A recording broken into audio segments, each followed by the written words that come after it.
Many therapists in private practice are committing insurance fraud regularly. There, I said it.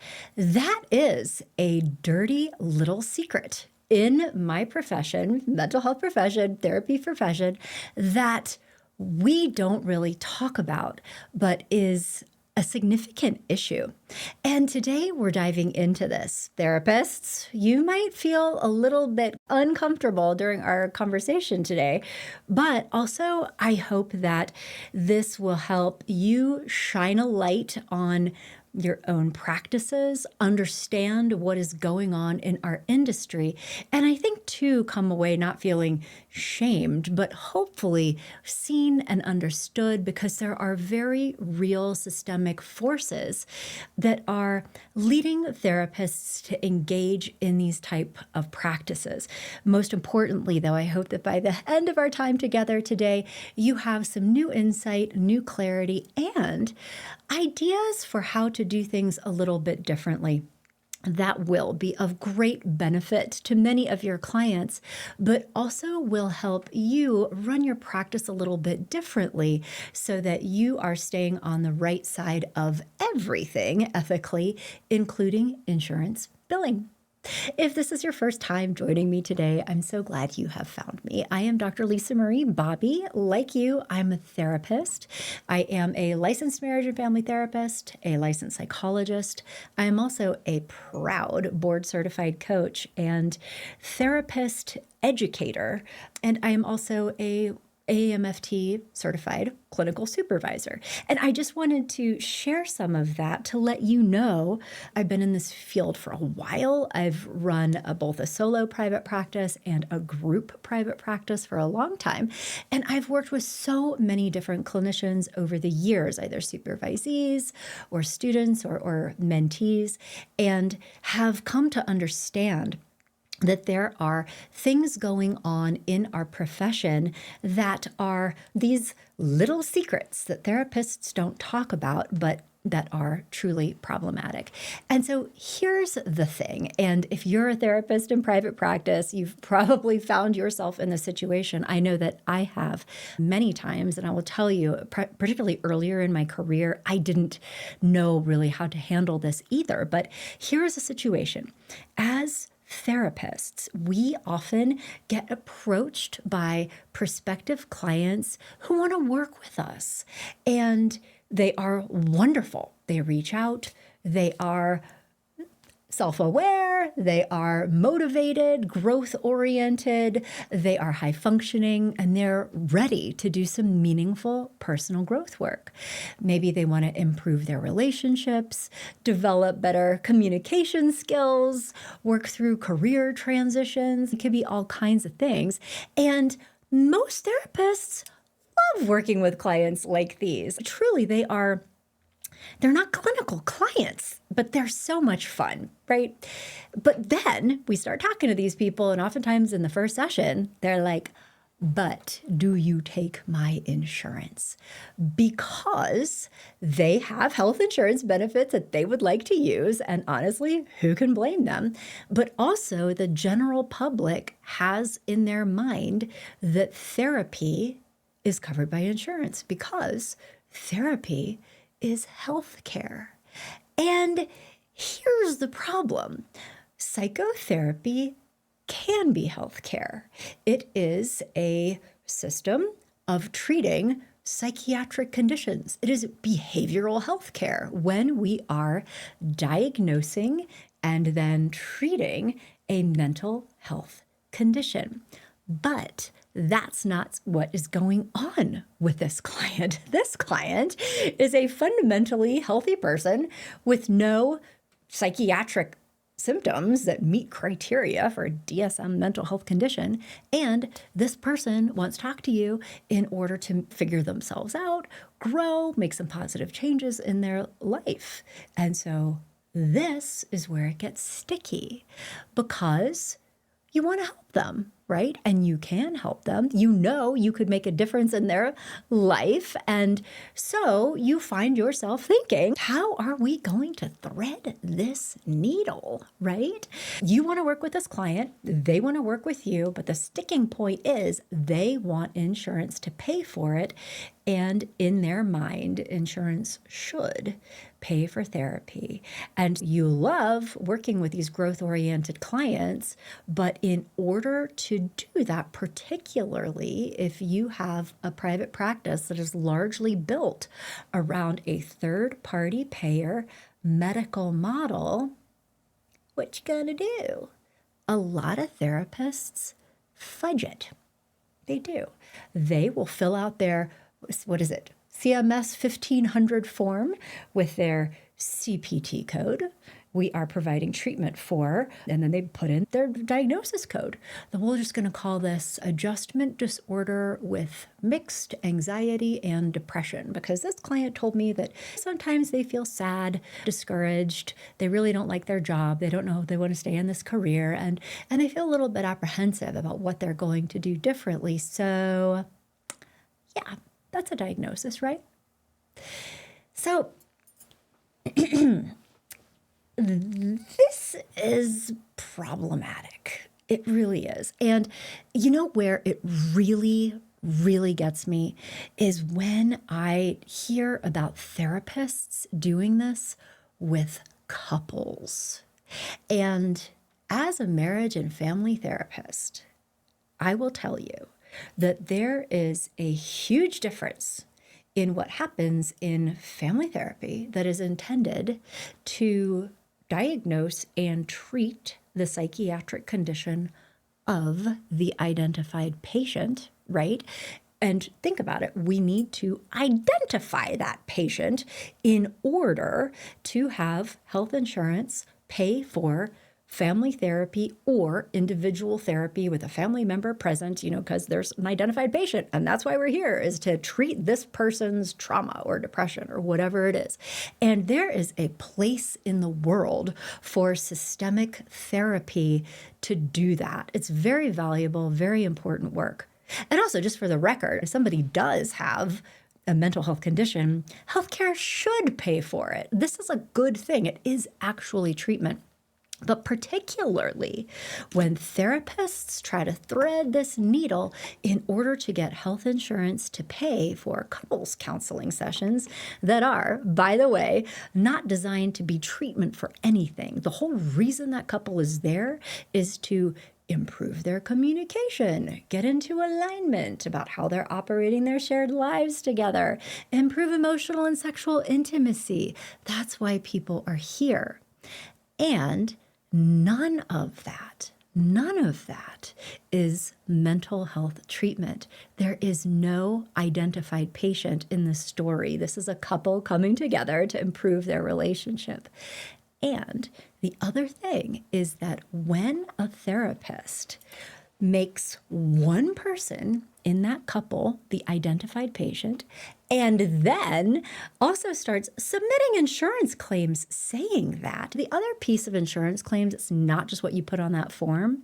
It is also a mandate to be creating a treatment plan, to be creating case notes, documentation that talk about what you are doing in that therapy and how it is in alignment with those treatment goals. So if you're submitting claims saying that one person in that relationship has an adjustment disorder, and that's why we're all here, is to talk about Joe's adjustment disorder, and his wife Jill is here with him in those sessions to help him work through that, is what the CMS form is saying, your notes also have to say that.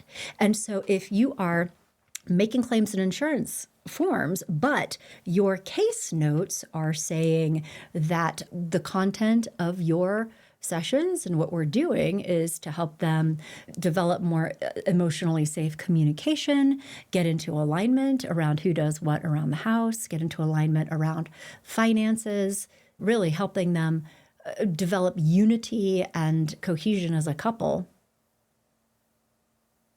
That's different. than what the insurance claims forms are saying. And you can get into trouble for that. In addition to the risk to you getting in trouble, there is also a super real dynamic that happens when you are working with a couple and one person is the problem. In systemic work to improve a relationship, there is no identified patient. The couple is the client. But as soon as you attach a diagnosis to one person, the dynamic changes. We are here because of Joe's problem. And I have seen so many times, particularly for therapists who aren't systemic therapists, who are psychologists, LPCs, not LMFTs, there is a natural shift to then focus on that one person in the relationship and what they are doing or not doing and how their problematic level of functioning is affecting everybody in the family, which rapidly disintegrates. I mean, sometimes that is the case. If one person is dealing with a major mental health issue, my goodness, that is going to affect everybody in the system. And that needs to be treated in order for the functioning of the system as a whole to be restored.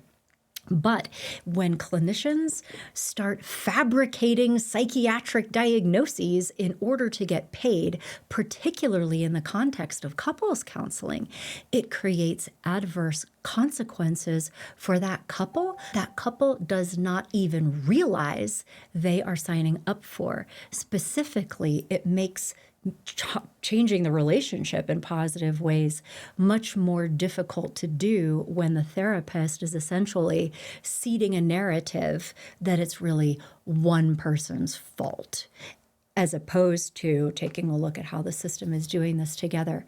Couples come into this thinking, yeah, we're going to save money. We want insurance to pay for it. But in reality, what happens is that they do not have the experience that they are expecting. They don't have the experience that they need. And oftentimes, they don't get the outcomes that they deserve. It makes me absolutely crazy when I hear about therapists doing this. And again, no judgment. There are very real pressures happening. We have clients coming in, sometimes essentially demanding, we need to use insurance in order to make this work, right? And there are economic pressures, particularly for a clinician in private practice. Like, somebody has to pay for this, right? And you have a client that wants to work with you, but this is how we're going to do it. There are pressures.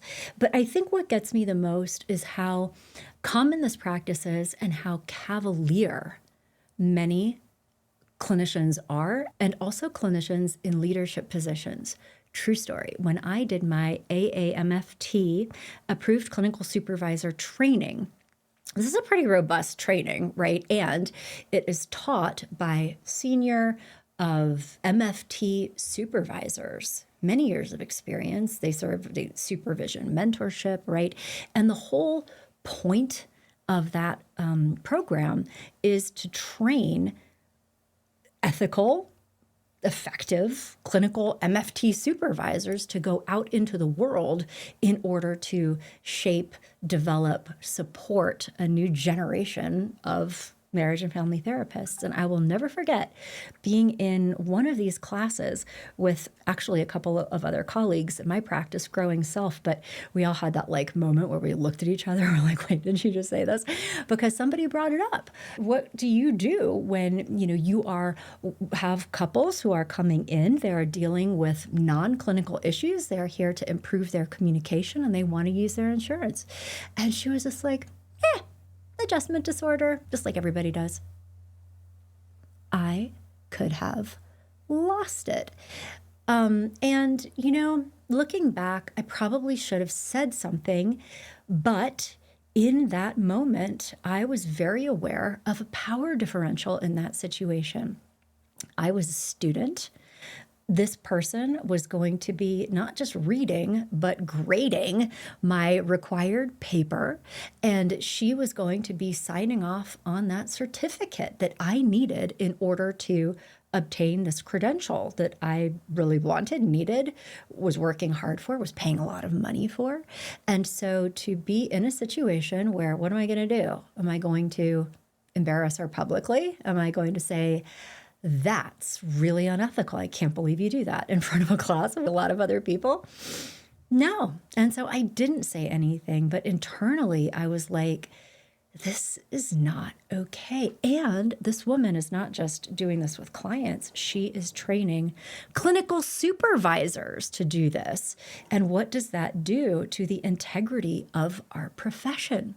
So in my practice with my supervisees, I am taking a very different stance, obviously, but this is also why I wanted to talk about it here today with you on this podcast, is because I think that we therapists need to be taking a stand around a few things here. First of all, there is no benefit in pathologizing normal human experiences or fabricating psychiatric diagnoses for people when it's not warranted, even if insurance pays for it. Your services and what you can do to help people are incredibly valuable, that you deserve to be paid, even if it's not healthcare. Additionally, when someone comes to us wanting to work on their marriage, develop better boundaries, it's not a mental illness, and we shouldn't pretend that it is. By assigning diagnoses to these clients, we're sending the message that there's something wrong with them when there isn't.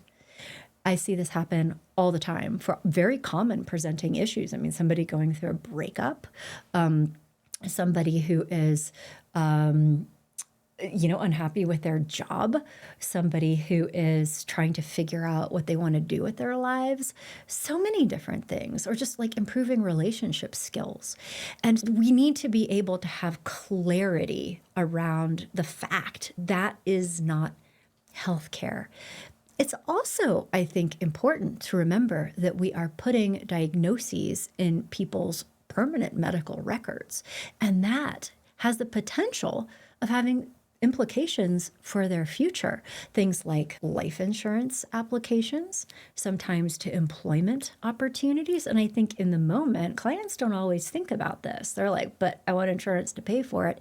And I think that they need to have a guide in these moments to help them think through this. First of all, you don't meet criteria for a mental health condition. And if we did that, first of all, I would have to be engaging in practices that aren't ethical in order to do that, and there could be consequences to you down the road.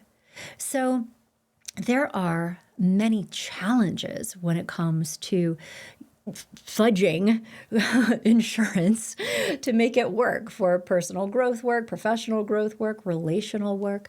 But where it gets exciting is that there's actually a beautiful solution to this whole mess that can help create clarity for you, clarity for clients, but also a very clear roadmap and a evidence-based process that will help them get the results that they really want that isn't behavioral health care. There are specialized ways of working with non-clinical clients that, interestingly, we therapists are not trained how to do in counseling school. In counseling school, we get trained to diagnose and treat mental health conditions and then get sent off into the world. And in short order, we have all kinds of people showing up in our practice who don't have mental health conditions. And therapists are unprepared for how to work with them in an organized, evidence-based way. So what happens is therapists try to do what they know how to do, extrapolate like mental health treatment, and now I'm going to apply it to a different presenting issue. And it's really not that effective compared to ways of working with non-clinical clients. So what I'm talking about right now may surprise you, but here it is. It is coaching psychology. Now, I know that some of you might be thinking, coaching? That's like Instagram influencers who are doing like orange peeling competitions that tell you things about your relationship, right? And it's true. Literally anybody can call themselves a life coach after taking a weekend workshop or not taking a weekend workshop. You don't need any qualifications to be a coach. So I think that systemically in our world, there has been a kind of a denigration of the term coach because of the lack of regulation, which I am strongly against. If I had my way, the only people that would be able to provide personal coaching services around things like personal development, emotional intelligence coaching, relationship coaching would be licensed qualified therapists who had specialized training and certification in evidence-based coaching as a modality to use with non-clinical clients. I hope we're just a few lawsuits away from that happening, and that there will be regulation around this within a few years. Hopefully, I think that there's actually some activity in California that's trending in that direction, but we'll see. It's absolutely ridiculous that completely unqualified, untrained, uneducated people are attempting to occupy some of the same space that therapists are in working with non-clinical clients. It's dangerous, among other things. So I am not talking about that kind of coaching. I am talking about evidence-based coaching psychology delivered by licensed therapists, which is a system of supporting personal development, skills development, self-awareness, and a solid roadmap to help clients not just gain insight, which is part of good coaching, but also then apply those insights in a very action-oriented way in order to get different outcomes in very important parts of their lives related to their relationships, their career, the way they are operating as a human in all different spheres. Because when we can help people understand what to do differently, they will create different outcomes for themselves. And so this is why I believe that becoming a board certified coach is a game changer for therapists. And I'll tell you, that's what I did in my practice. It changed everything for me. One of the things is that it gave me a very effective model for working with non-clinical clients. Prior to that, I too was trying to take the tools that I had been given through my education and training in mental health treatment and then apply them to these other presenting issues that they weren't designed for. So, I was running into trouble with that. Whereas when I really dug into coaching psychology, is specifically designed to do the kind of work that I wanted to do with clients. But also, we're circling back around to how this relates to avoiding insurance fraud, is that now we have a coherent, effective model to help clients develop themselves, create other outcomes, achieve their goals without trying to squeeze it into this medical model paradigm that does not fit, and it isn't true. But the other thing about this is that by understanding the difference between psychotherapy as mental health treatment and coaching psychology as the correct modality for fostering personal development, it creates differentiation for not just you, but also for your clients. Because when you have a client coming in saying, I want to develop myself, I want to create these different outcomes in myself, my life, my relationship, we are no longer calling it therapy. We are calling it coaching. So they understand that you're there to help them develop, grow, get different results and outcomes, and do things differently, which is what they want, right? And it is also helping create understanding in their mind that psychotherapy is behavioral health care. Yes, if you had a psychiatric diagnosis and you're coming to me for treatment, that is what we would be doing. That would be appropriate. But that's not what you want, and that's not what's going on here. So let's use the more effective modality to help you get where you want to go. So when you're able to have these conversations with clients, help they understand that coaching is the most direct route to getting them where they want to go, having clear conversations that this is not healthcare, they're into it, right? I mean, think about how many of your ideal clients are signing on to work with totally unqualified life coaches because they don't think they need therapy, and they're right. But this whole idea is, I think, a new concept for many therapists who don't understand and also don't value coaching psychology because of the way it's been represented in just our culture and society. And, you're not wrong. What is happening with coaching in some aspects is just yucky.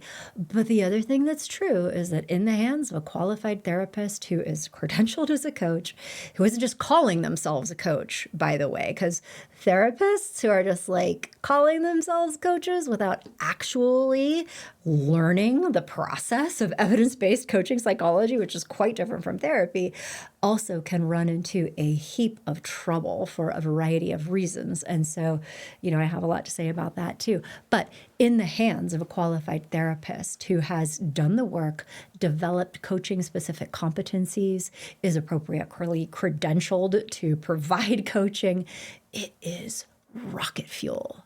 You are doing the work that you love in working with non-clinical clients. You are doing it more effectively than ever, and your clients are going to love it. And you're not going to have that weird, awkward, but do you take my insurance question anymore? Because why would you?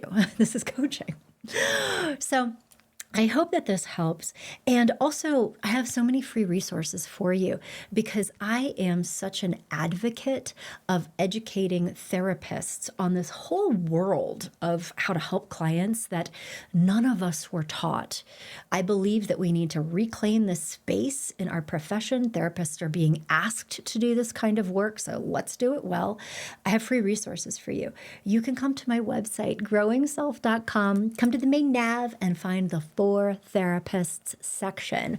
While you're there, please subscribe to the podcast so that I can keep in touch with you, but also take advantage of some of the free trainings and webinars that I've made for you in order to advance our shared profession in, I think, this very positive way. There's one I did a free 2-part training all around what is coaching, things to know about coaching if you're thinking about incorporating it into your practice, doing some digging around whether or not becoming a certified coach could be in alignment with your career goals. So take advantage of that.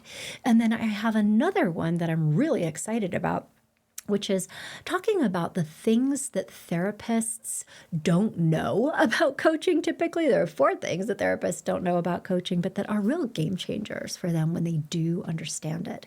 And so you can come to my website, growingself.com, come to For Therapists, and you'll find all of these free resources. You can sign up for my newsletter. I hope you keep in touch with me so I can flow you when I'm doing podcasts about different things that I think you'll find interesting and supportive to you. And yeah, we'll just connect.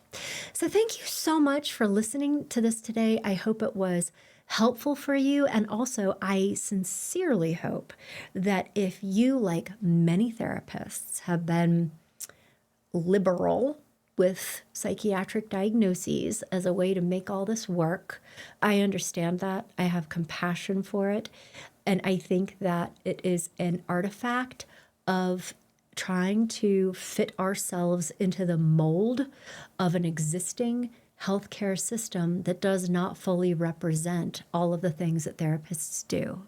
So no judgment there, but also I hope that you're hearing that there's a better way to do this that will allow you to do more work with a specialized non-clinical client population, but also be able to do so with integrity for your own practice, but also for trustworthiness for your clients' outcomes. Because again, labeling things as diagnoses when they're really not can can create consequences for clients, particularly relational work.